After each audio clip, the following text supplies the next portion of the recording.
So e-commerce is an interesting one, right? We're very dependent on our clients and their relationship with the consumers and actually having consumers buy their products.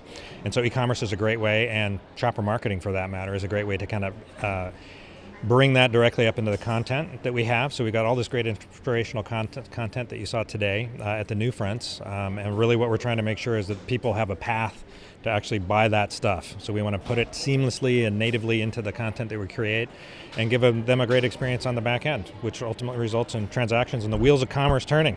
One of the things that you'll see is e-commerce tends to end up over on the side in some cases, but we really try and weave it into the experience itself. So it's just part of the experience. So as you're looking at a recipe, for example, you should be able to see the ingredients from local stores or from Amazon Fresh for that matter. And then when you get to the bottom of the recipe, we put a discrete button there. You can push the button and all that stuff goes into the cart and you'll have it on your doorstep that afternoon.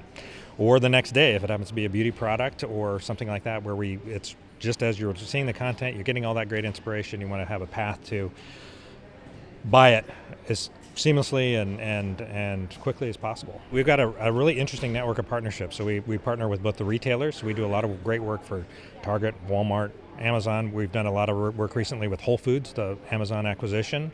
They've been a great partner for us that really takes the content, marries it up to the commerce part and gets people into their stores and purchasing online.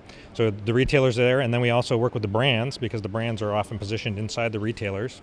So we want to make sure that there's a place for them as well. So sometimes we'll work with both at once. So we'll have a program for Target that's just featuring a product from a brand like a L'Oreal skincare product or something like that, where we've got both of them together. And the consumer can then find the store, buy the product. They have a great brand experience, a great retail experience, and most importantly, a useful and entertaining content experience. So how pervasive is e-commerce across the publishing sites, and where might that be going? I think in a way it's almost just getting started. So it's been relegated to kind of the back page or like a little shopping section on most sites, and we're really betting on the fact that consumers want to see that as long as it's placed, as long as it's relevant, and we're not showing motor oil next to instead of cosmetics on a beauty page. But as long as it's relevant and useful, contextualized, and appropriately targeted at the audience, we believe it's a part of the content in a lot of ways. It saves the consumers from having to go off to retailer sites sometimes and kind of ping pong between, so they get the inspiration and they can act on it immediately. That's kind of our vision. So we think we're just getting started with that. So we've done it for a couple of years and we look to do a lot more of it.